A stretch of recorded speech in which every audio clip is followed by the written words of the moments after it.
Heading डालें silvering of lens. Lens की अगर एक साइड सिल्वर कर दें तो क्या होगा, प्लीज ध्यान दें जल्दी से। सिल्वरिंग ऑफ लेंस, तो मैं ये वाला लेंस पढ़ा रहा हूं ना। लेंस को अगर एक साइड से सिल्वर कर दें तो आपको बताएं लाइट पार तो कर नहीं पाएगी। तो पहले रिफ्रैक्शन होगा लेंस से, फिर रिफ्लेक्शन होगा और फिर रिफ्लेक्शन होगा और फिर फाइनल इमेज बनेगी इसी साइड में। तो यार मुझे पता क्या लगता है कि ये मिरर की तरह है, तो लेंस बचा कहाँ, क्योंकि ये रिफ्लेक्ट कर रहा है और इमेज भी सेम साइड में बना रहा है। लेकिन इसका मतलब है कि ये बिहेव करेगा लाइक आ क्या, मिरर, ठीक। लेकिन इस मिरर के अंदर जो ताकत होगी, ताकत वो एक लेंस की, फिर एक मिरर की और फिर एक लेंस की होगी। कोई दिक्कत, क्योंकि पावर तो सीधे सीधे ऐड होती है। तो पहले इसने एक बार रिफ्रैक्शन किया, लेंस को यूज किया, फिर सिल्वर साइड से टकराया होगा। तो एक तरीका तो है कि 3 बार इमेज बनाओ, पहले लेंस से बनाओ, फिर मिरर से बनाओ और फिर लेंस से बनाओ। तो ये तो बहुत लंबा प्रोसेस हो गया।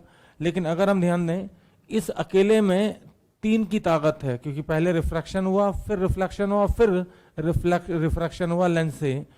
तो लेंस, मिरर, लेंस, हालांकि ओवरऑल ये बिहेव करेगा मिरर की तरह, कारण क्योंकि इमेज लाइट अगर देखें तो जैसे स्फेरिकल मिरर में सेम साइड में लौट के आ जाती थी, तो यहाँ पे भी सेम साइड में लौट के आ रही है। अगर देखें तो फाइनल इमेज अगर देखें तो सेम साइड बनती थी मिरर में, यहाँ पे भी सेम साइड बन रही है। कोई दिक्कत तो नहीं, कोई दिक्कत तो नहीं। अगर मैं इस मिरर की पावर निकाल लूँ इसकी, या इसकी फोकल लेंथ निकाल लूँ, तो फिर मेरे लिए सवाल सिर्फ सिंपली एक मिरर का बचेगा। कोई दिक्कत। तो लोग तो क्या करते हैं, इसकी डायरेक्ट फोकल लेंथ ही पूछ लेते हैं कि भाई इक्विवेलेंट जो मिरर है इसकी फोकल लेंथ बताओ। इस मिरर को हम बोले इक्विवेलेंट मिरर। इक्विवेलेंट का मतलब जिसके अंदर 3 की ताकत हो। कोई दिक्कत। तो कैसे निकालें, बहुत आसान है भाई, ध्यान दीजिएगा। कुछ लोग मुझे ऐसे देखें, ऐसा हम पहले तो नहीं देखे थे भाई, ध्यान देना, काफी आसान।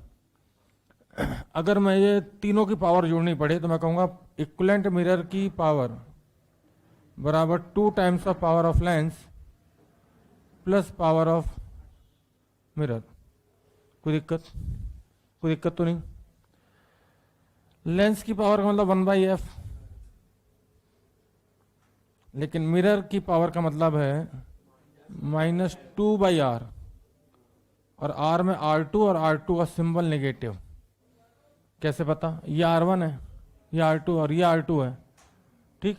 तो एक तो माइनस आया किसकी वजह से, पावर के फार्मूले में होता है -1/f, और f को लिख सकते हैं R/2, और एक माइनस आया साइन कन्वेंशन का। पहले ही क्लियर कर दूं, कोई दिक्कत तो नहीं, कोई दिक्कत तो नहीं।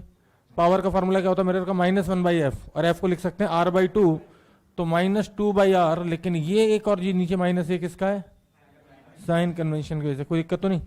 अब ध्यान देना भाई, लेंस की फोकल लेंथ का फार्मूला तुम्हें पता था, μ-1 इंटू 1/r।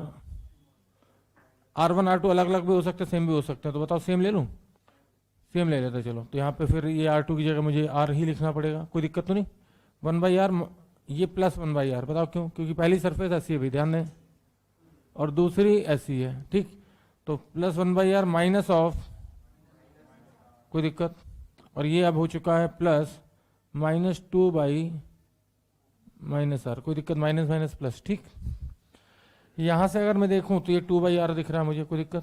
तो 2 टाइम्स ऑफ μ-1 इंटू 2/r दिखा, और ये हो जाएगा प्लस 2/r। कोई दिक्कत इतने में।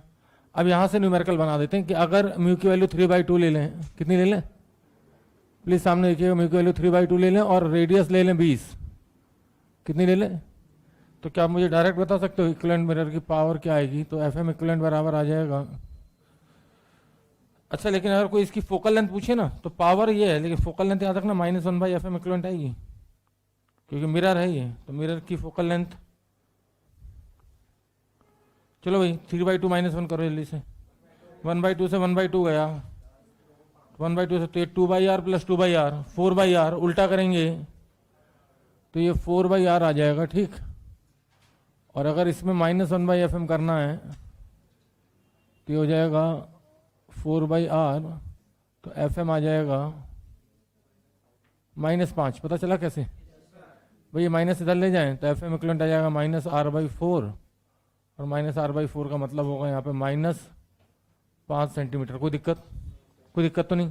अब एक सज्जन मेरे पास आए, मेडिकल में इतना बड़ा कोई नहीं करवाता, सबसे आसान सवाल ये देते हैं ऐसे करके, या तो मास्टर ये वाला कराएगा और या फिर ये वाला कराएगा।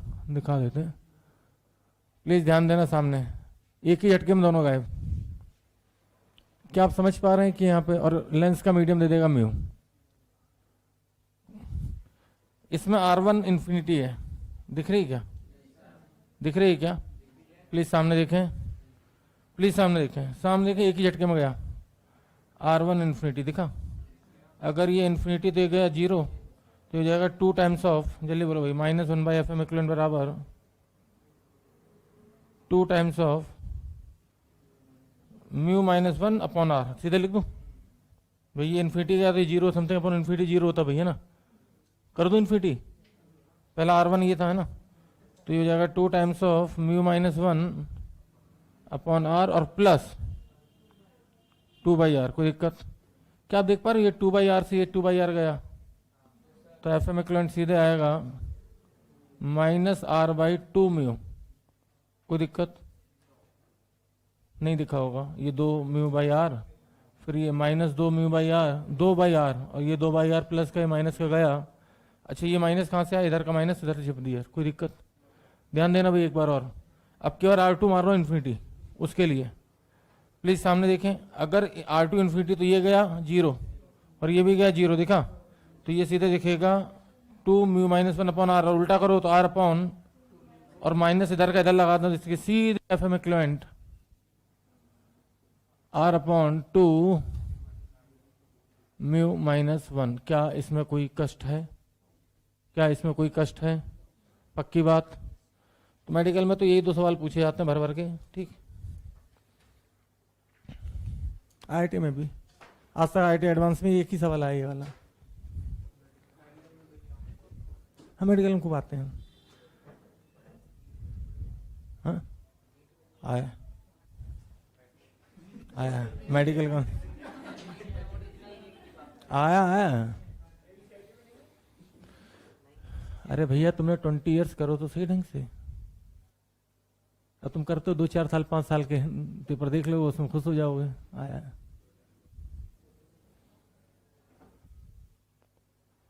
अच्छा, ये कॉन्वेक्स मैंने कराया, कॉनकेव होता तो कर लेते हैं।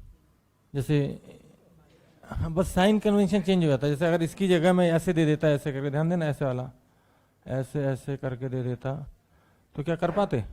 हाँ, बड़े आराम से कर लेते। बताओ कैसे? इसमें R1 तो हो जाता नेगेटिव और R2 हो जाता पॉजिटिव। और अगर ना कर पाओ ना तो इसकी निकाल लेना और इसकी जो भी आए उसको माइनस में मल्टीप्लाई कर देना। कोई दिक्कत? सामने देखो, 2 मिनट में बस। सामने कोई, सामने फिर से वही सवाल, एक ही सवाल। कहने का मतलब है find the value of u या d for which final image found object itself. ठीक, सवाल लिखो, find the value of d for which final image formed on object itself.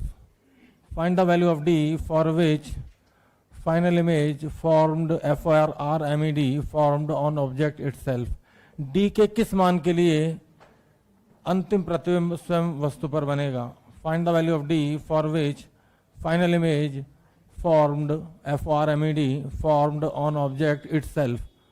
क्या आपने सवाल लिख लिया? Find the value of d for which final image formed on object itself. तो इस बार मैंने लेंस के साथ जोड़ा है, एक बार तो कॉन्वेक्स और एक बार कॉनकेव। क्या जोड़ा है? कॉनकेव। प्लीज ध्यान दें, सामने देखें। डी की किस वैल्यू के लिए फाइनल इमेज खुद वस्तु पर बनेगी? प्लीज ध्यान दीजिएगा, सामने देखें भाई, 2 मिनट।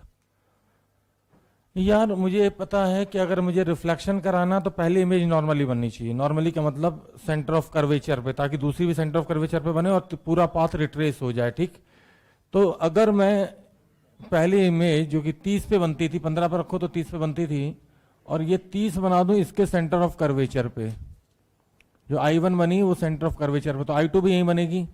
और अगर ऐसा हुआ तो लाइट 90 पे जाएगी और जिस पाथ से जाएगी उसी पाथ से, जल्दी बोलो, लौट के आएगी। तो इस तरीके से, क्या आप समझ गए? जल्दी बोलो। तो यार ये पहली इमेज कहाँ बनती थी? 30 पे, और सेंटर ऑफ कर्वेचर है 20 पे, तो आंसर है, जल्दी बोलो, 50। कितना है? 50। It's not 50, it's 50। क्या मैं आगे चल सकता हूँ? भाई ध्यान देना, लेकिन इसका सेंटर ऑफ कर्वेचर किधर होता है? इधर। तो भैया यहाँ पे नॉर्मली या टकरानी है तो डेफिनेटली यहाँ पे बननी चाहिए इमेज, और इसका सेंटर ऑफ कर्वेचर इधर होगा 20 पे। तो पहली इमेज अगर सेंटर ऑफ कर्वेचर बनेगी तो ये बात पक्की, दूसरी भी इमेज सेंटर ऑफ कर्वेचर बनेगी, और लाइट जिस पाथ से जाएगी उसी पाथ से, क्या मेरी भावनाएं समझ पा रहे हैं, वापस आ जाएगी। तो ये आंसर आ जाएगा, ये 30 दिखा, और ये 20, तो डी की वैल्यू आएगी 10। कोई दिक्कत तो नहीं। अगली हेडिंग डाल दीजिए, डिस्पर्जन ऑफ लाइट।